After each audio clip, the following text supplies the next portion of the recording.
Bienvenidos a la tercera temporada de Inmunocast, los podcasts para pacientes con enfermedad inflamatoria intestinal. Como las temporadas anteriores, seguimos compartiendo información útil, la mirada de los especialistas y de los pacientes, contando las experiencias de su vida. En esta nueva versión decidimos hacerlo en video para que nos puedas ver y te sientas más cerca. Te invitamos a seguir siendo parte de esta comunidad.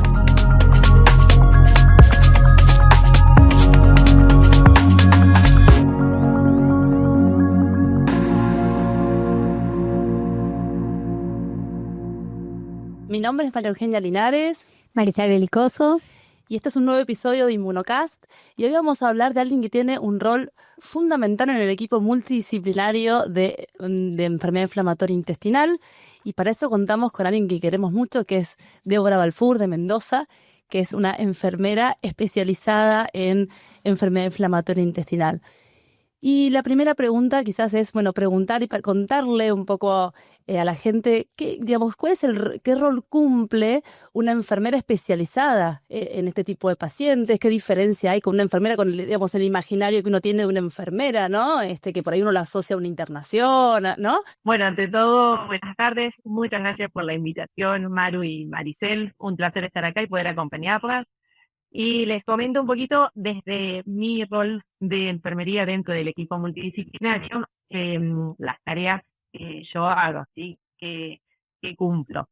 La enfermera dentro del equipo multidisciplinario es la piedra angular, es el punto de encuentro para los pacientes y los profesionales, y es el primer contacto que el paciente va a tener, el familiar del paciente también, y yo desde ahí puedo ponerme en contacto con otros profesionales, derivar la consulta, ver qué es una consulta urgente.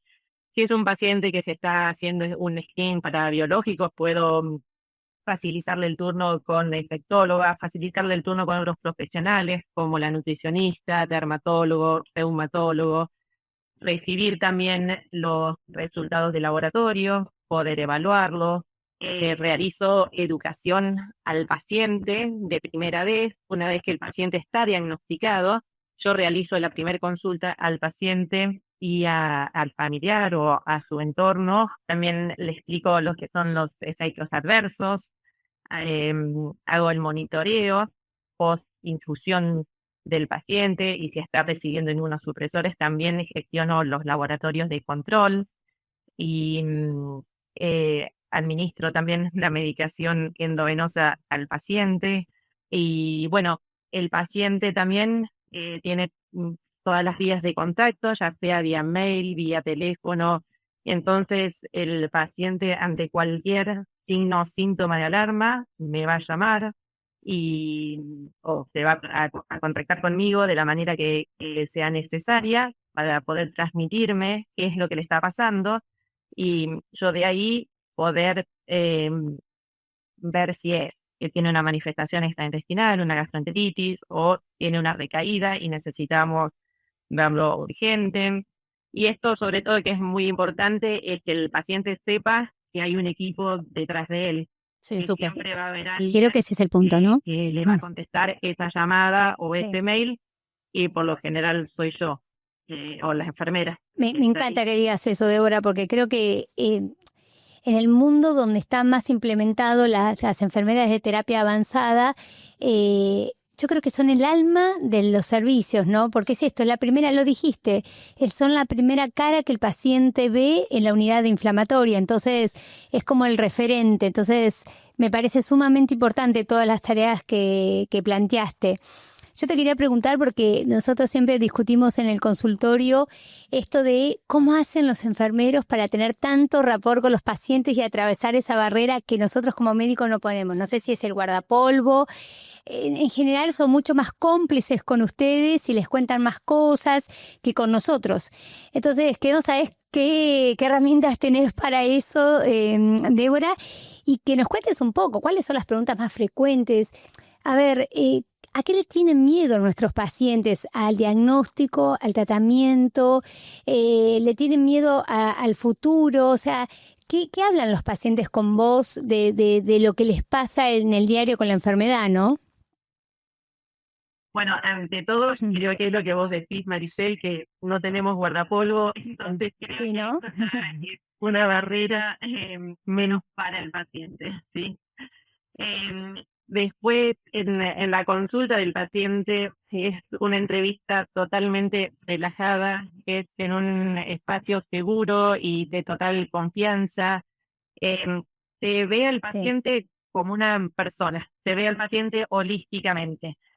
No solo qué signos y síntomas está teniendo, qué le está pasando en el intestino, sino se lo ve un todo, a nivel personal, laboral, social. Nos involucramos de cierta manera en la vida del paciente. Sabemos qué está pasando con los hijos, con los animales de la casa, si se tiene que mudar por la suegra, con un montón de cosas. No nos dedicamos solo a un órgano, digamos. Esto por un lado. Y después también que el paciente muchas veces siente que no puede hacer muchas preguntas en la consulta médica. Le da vergüenza repreguntar y tener que el médico le repita de vuelta. Entonces, también en la consulta de enfermería, repartimos Debbie, todo lo que sea necesario. Debbie, el con paciente. respecto a eso que estás diciendo, ¿qué te parece que nosotros, digamos, no siempre tenemos en todos los equipos la suerte de tener una enfermera o alguien que los acompañe en todos estos procesos vitales o en todas las dificultades que a veces tiene que atravesar el paciente con su enfermedad? ¿Qué te parece o qué mensaje, o qué te parece que nos falta, digamos, a veces a los médicos comunicarles a los pacientes, ¿no? Si lo pudieras resumir, si hay algo, ¿no? A veces usar un lenguaje sencillo y no asustar, capaz en la primer consulta, no tirarle toda la información de una, usar un lenguaje sencillo, darle un espacio para el paciente que pregunte, generar un ambiente cómodo para que el paciente sienta que él es parte del equipo, que puede preguntar, repreguntar, sin sentir vergüenza. Creo que nosotros tenemos que ser flexibles también en la información que damos, no ser tan estructurados y generar esto, un ambiente de confianza. Sí. El paciente pasa a ser la estrella del equipo nuestro. O sea, estamos ahí para y por él. Y es importantísimo que el paciente entienda eso, que nosotros estamos para brindarle a él la mejor atención y dedicarle todo el tiempo que sea necesario. Y que no hay preguntas inválidas. Y el punto es, además del tiempo que tratamos, en general los médicos que hacemos inflamatoria, dedicarle un poco de tiempo, a lo mejor no es un tiempo de calidad, porque eso es el otro punto, ¿no? Si la profundidad que necesita de conversación es otra. Otra vez, repreguntarte esto de ¿qué miedos tienen, Debbie? ¿Qué miedos, qué te transmiten en el diario de qué sentimiento es lo que primero le surge de la consulta, ¿no? Claro, en la primera consulta que tienen conmigo, los primeros miedos que surgen es al ser una enfermedad tan fluctuante, con un comportamiento tan impredecible, uno es eso, ¿cómo va a seguir su vida desde ahora en más? Y quiere saber tiempos de mejoría, tiempos de la medicación.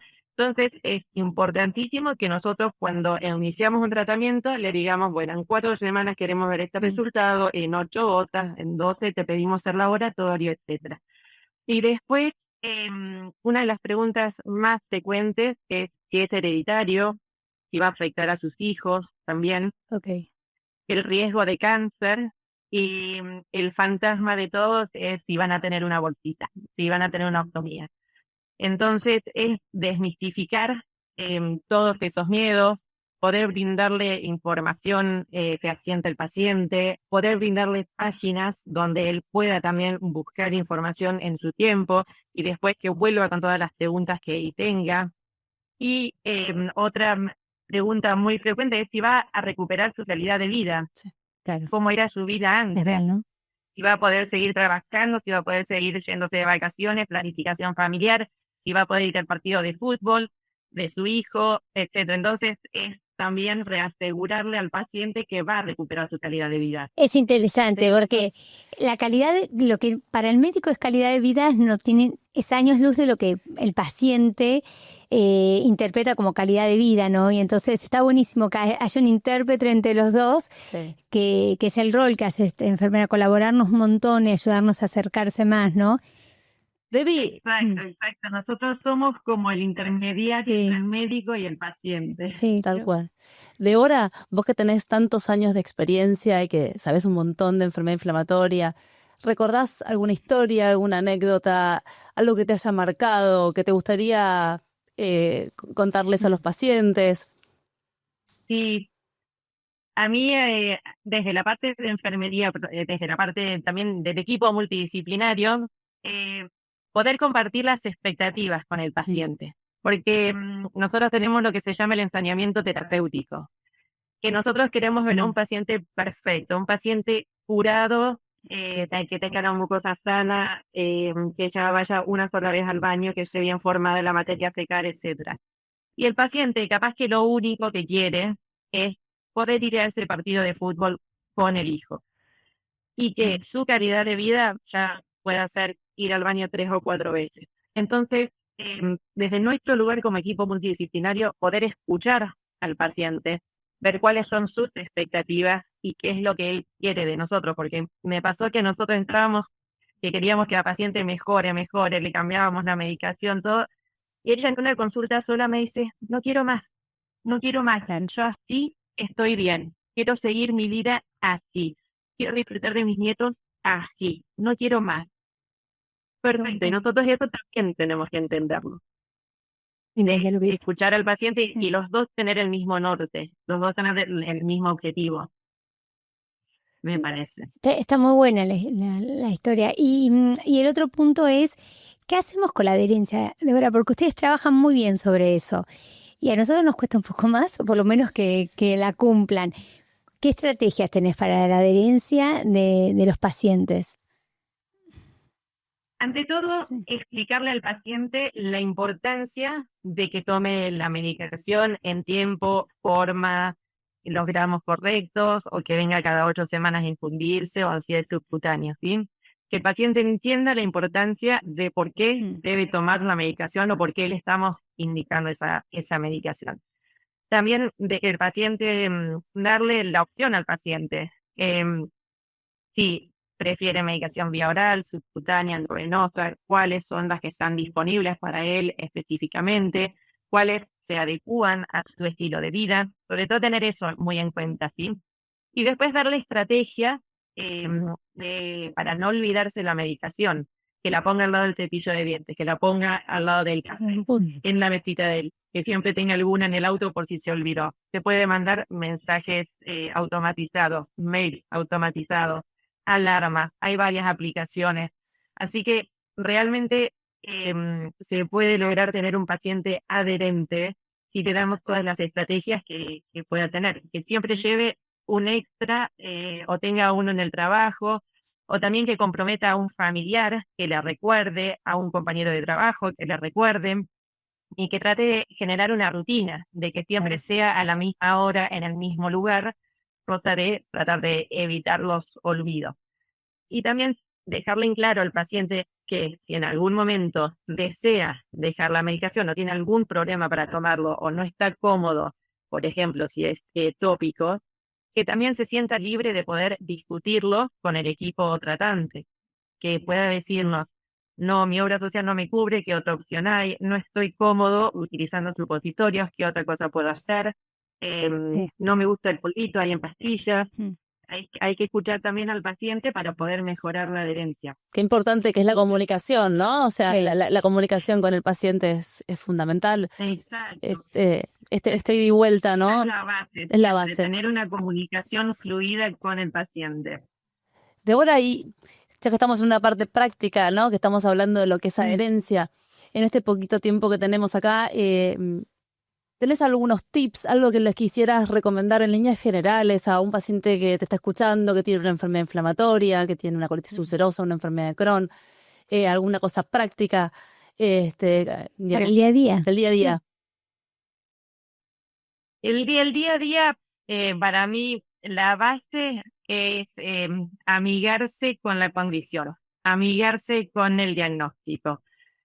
Cuanto más rápido se acepte el diagnóstico, más fácil va a ser recuperar esa calidad de vida, más fácil va a ser seguir adelante, saber que la enfermedad no te condiciona, que la enfermedad no te maneja y siempre pedir ayuda, que la ayuda puede ser dentro del grupo tratante y si no, siempre tener un seguimiento, un apoyo psicológico, un apoyo psiquiátrico, que no siempre tiene que ser a largo plazo, sino algo a corto plazo que dé herramientas de afrontamiento al paciente para poder aceptar la patología y ante momentos de estrés, por ejemplo, saber cómo manejar esas situaciones para que no lo afecten.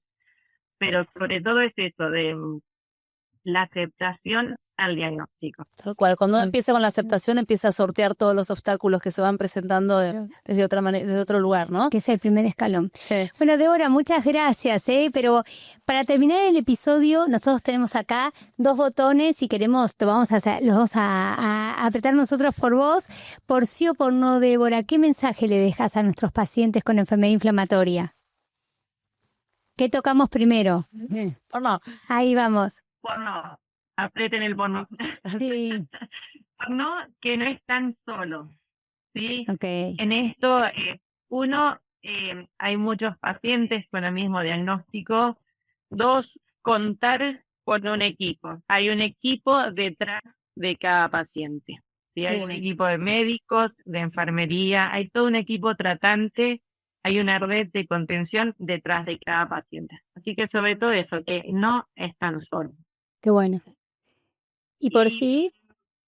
Por sí, la adherencia al tratamiento, ¿sí? Okay. Que el éxito de todo tratamiento es la adherencia y para ello se debe tomar la medicación, aceptar la enfermedad como Va de la mano de la aceptación, tal cual.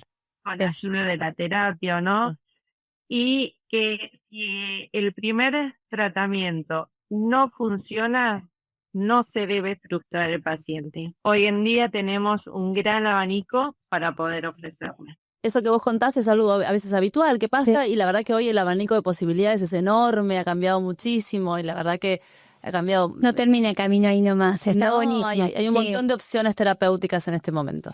Bueno, Débora, muchísimas gracias por tu tiempo, ¿sí? No, muchísimas gracias a ustedes.